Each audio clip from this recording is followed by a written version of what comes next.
So during the Direct, I talked about the N64 expansion idea and the Mario Kart 8 booster pack that was going to be added to it to add additional value to it. And I decided that I was going to at least talk about it and make a video on the whole thing.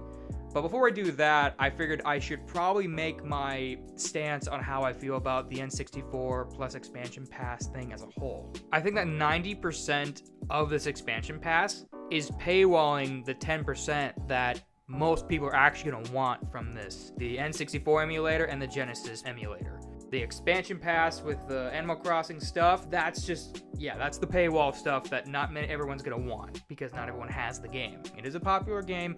Mario Kart 8's a popular game, but not everyone has, nor wants to spend the extra $60 just to justify the 90% paywalling. The whole thing just sounds to me like Nintendo's way of making you think that you're getting a better deal, when in reality, you're only adding on to the subscription idea that if you don't renew that every year, you're actually going to lose that Animal Crossing expansion stuff. If they would rather have just added on the option of paying maybe 10, 20 extra bucks for the N64 and the Genesis emulator, I think that'd be a lot better than brute forcing you to say, hey, you want these two things? You gotta get the expansion passes on top of that. And I don't even feel like I have to mention how the actual emulators for N64 and Genesis actually panned out. Not well.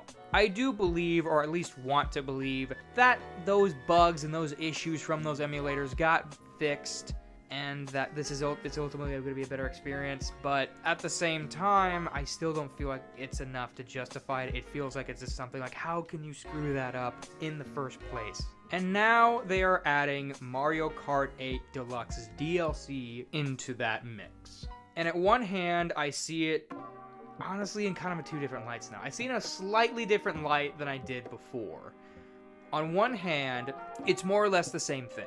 You have to have two games to really justify buying this expansion pass. To have the N64 emulator, to have the Genesis emulator, you have to have the expansion pass for Animal Crossing and Mario Kart now. So again, just like with Animal Crossing, people, if they want to get the expansion pass, if they want to enjoy the N64 and Genesis emulators, they have to go out and pay another $60 just to enjoy the full experience and benefit of that expanded online experience. In the Direct video, though, there was a part of me that initially had a thought kind of running through my mind. And at first, I was kind of okay with them adding it to the online expansion pass because it was a game I already owned. I didn't have to worry about buying it again, as opposed to Animal Crossing. I don't own Animal Crossing, so I'd have to justify that with another expense, versus Mario Kart, which I wouldn't have to. And there was also the thought of, okay, as time goes on, they're going to add more DLC stuff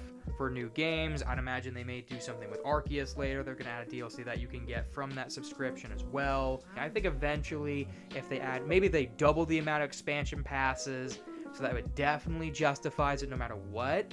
Maybe, or even quadruple that to 8, so you know you're getting something out of value, and they keep it at $50. Yeah, I can kind of see that, because maybe by the time the Switch's life ends, you're not playing those games anymore. You're not going to care about that expansion anymore, so who cares?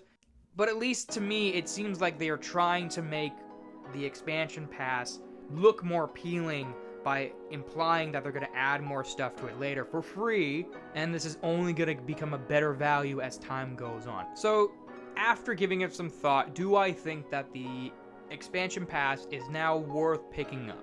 No, I still don't think it's worth picking up. Even if you happen to have both games and you don't consider that an extra expense or whatever, you're still gonna have to pay for that every year. Like the first year, you probably won't think anything of it, but once you hit that second year and you have to pay for it again, you're gonna realize, oh, it feels like maybe twice as amount of expansion passes, maybe a whole game was just offered with it or something like that, or even more content in general that felt more like it would make more sense to be on a subscription model than an expansion pass. I feel like this is them trying to act like it's a way of saving you money in some way, or at least trying to be at your convenience, but in actuality, it's a way of just getting more money out of you, because ultimately, yeah, sure, you're only paying $50 for all of this extra stuff, and you're probably gonna pay $50 for the expansion passes anyway, so you're thinking, oh, this is a great value, I'm getting more of it. in that first year. Of course, this only really applies if you're just buying this for yourself. If you're buying the pass for multiple people, it may work for Mario Kart because Mario Kart may have more people on it, you may have more people on the same account. You're buying it for more than one person, but even so, even then, I kind of feel like $25, it's not that expensive. I'd probably just buy the expansion passes on their own for the games you want. But what do you guys ultimately think about this new addition to the expansion pass? Do you already have the expansion pass? Are you already gonna get the expansion pass? Let me know in the comments what you think about this whole Mario Kart being added into the expansion pass thing. If you liked this video, give it a like, and then if you want to see more videos, click that notification bell so you get notified when I upload next. Without further ado, I will see you all in the next video.